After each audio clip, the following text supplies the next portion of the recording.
Hello students, आपके second part तक हमने पढ़ा था। एक वृत्त पर आपको कोई बिंदु दे रखा है तो उस पर आपको स्पर्श रेखा की रचना करनी थी। अब आपके लिए एक अलग मेथड है जिसमें आपको वृत्त के केंद्र से किसी निश्चित दूरी पर स्थित बाह्य बिंदु से स्पर्श रेखाएं किस प्रकार से हम खींच सकते हैं। ऐसा प्रश्न आपके लिए 9वां प्रश्न और आपके नवीन सिलेबस में आपके अंतिम प्रश्न, यानी आपको 1 से 9 तक ही पढ़ना है। तो 4.1 आपके कंप्लीट और 14वीं प्रश्नावली भी कंप्लीट। तो इसमें एक वृत्त है, वो 3 सेंटीमीटर त्रिज्या है उसका है, और जिसके केंद्र O से 5 सेंटीमीटर दूर आपको P से 2 स्पर्श रेखाओं की रचना करना। तो इसके अंदर पहले आपको ये खींचना होगा वृत्त। वृत्त के लिए हम क्या करेंगे कि एक निश्चित बिंदु लेंगे जिसे कहेंगे केंद्र O, और इस पर हम 3 सेंटीमीटर त्रिज्या मान लेते हैं। 3 सेंटीमीटर का ये प्रकार खुला है, तो 3 सेंटीमीटर का हम इस प्रकार से एक वृत्त बनाएंगे।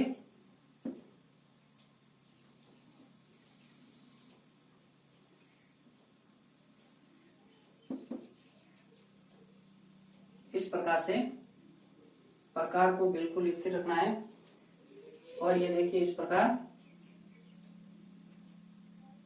एक वृत्त बनेगा जिसकी त्रिज्या है 3 सेंटीमीटर। अब आपको केंद्र O से 5 सेंटीमीटर दूर, यानी हम यहाँ पर पटरी की सहायता से O बिंदु को रखेंगे यहाँ, और O बिंदु को 0 पर रखकर 5 सेंटीमीटर तक हम इस प्रकार एक रेखाखंड खींचेंगे। तो ये 5 सेंटीमीटर पर हमने एक रेखाखंड खींचा, और इसके बाद में अब ये महत्वपूर्ण है कि आपको यहाँ इस बिंदु P से, यानी P बिंदु से स्पर्श रेखाएं खींचना है। तो इसके लिए एक सिद्धांत काम करता है कि जब भी इसमें आपको एक वृत्त दे रखा हो और वृत्त का ऐसे व्यास मालूम है, तो व्यास के दोनों सिरों से बनने वाला ये आपके 90 डिग्री का कोण बनेगा। तो ये दोनों जो इस प्रकार से त्रिभुज बन रहा है, इसमें ये कोण सदैव क्या होगा, 90 डिग्री होगा। चाहे ये कोण आपके यहां बन रहा हो या ये कोण यहां बन रहा हो, यानी ये कोण क्या होंगे, 90 डिग्री के होंगे। तो इसी अनुसार आपको क्या करना है, पहले आपको OP को व्यास मानना है, और व्यास द्वारा वृत्त पर बनने वाला क्या होगा, 90 डिग्री होगा। तो पहले हम व्यास का केंद्र ज्ञात करेंगे। इस केंद्र के लिए आपको क्या करना है, इस OP का समद्विभाजन करना है। तो OP का समद्विभाजन यानी किसी रेखाखंड का समद्विभाजन कैसे करते हैं, ये विधि आपको काम में लेना है इसमें। तो ये हम दोनों तरफ से इस तरह से चाप काटते हैं, आधे से ज्यादा प्रकार खोलकर, तो इस तरह से आपको दोनों तरफ कटे हुए चाप मिलते हैं। फिर दोनों तरफ के कटे हुए चापों को हम पटरी की सहायता से मिलाएंगे एक सरल रेखा से। ये जहां पर इस OP को काटता है, ये आपका होगा केंद्र।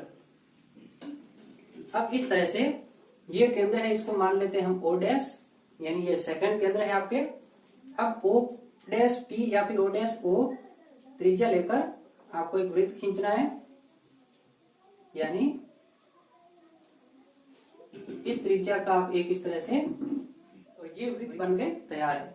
इसके अंदर आपको देखना है कि ये वृत्त कहाँ काट रहा है, इस पहले वाले वृत्त को इस बिंदु पर, और ये यहाँ पर, यानी ये दोनों बिंदु आपको प्राप्त हो गए। अब ये सिद्धांत देखिए जिसमें वृत्त के व्यास द्वारा परिधि पर या फिर वृत्त पर अंतरित कोण सदैव क्या होता है, 90 डिग्री। तो ये आपका वृत्त है, इसका ये व्यास है, इसके द्वारा अंतरित ये कोण जो बनेगा यहाँ पर 90 डिग्री होगा। यानी कहने का अर्थ हुआ कि त्रिज्या का स्पर्श रेखा से कोण क्या बन जाएगा, ये बनेगा आपके त्रिज्या, और P से बनेगी स्पर्श रेखा। तो ये बन गई आपकी स्पर्श रेखा, ये कोण है 90 डिग्री। इसी तरह से ये है आपके त्रिज्या, और P से इस तरफ बन जाएगी स्पर्श रेखा। तो ये जो आपकी रचना प्राप्त हुई है, जिसमें P से इस तरफ बिंदु मान लेते हैं हम Q, और P से इस तरफ मान लेते हैं R। तो PQ और PR दो क्या होगी, स्पर्श रेखाएं। इनको आप आगे बढ़ाकर इस तरह से एरो के रूप में भी दर्शा सकते हैं। पटरी की सहायता से आप सीधा आगे बढ़ा देंगे, तो ये इस प्रकार आप इनकी माप भी लिख सकते हो। ये है 3 सेंटीमीटर, और ये है आपके 5 सेंटीमीटर। तो इस प्रकार से ये स्पर्श रेखाओं की रचना कंप्लीट होगी। अब आपको रचना के चरण स्वयं लिखना है, जिसमें हमने क्या किया इसमें वो आपको लिखना है। इसमें सबसे पहले आपको ओ क्यू 3 सेंटीमीटर त्रिज्या का वृत्त बनाना है। फिर ओ से पी बिंदु आपको 5 सेंटीमीटर दूरी पर लेना है।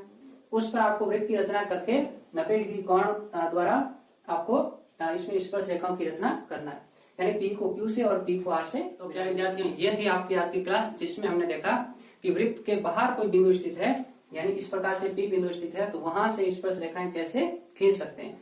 तो इस क्लास में ये आपने अच्छी तरह से सीखा है। तो आपका ये चैप्टर कंप्लीट होता है आज यहीं पर।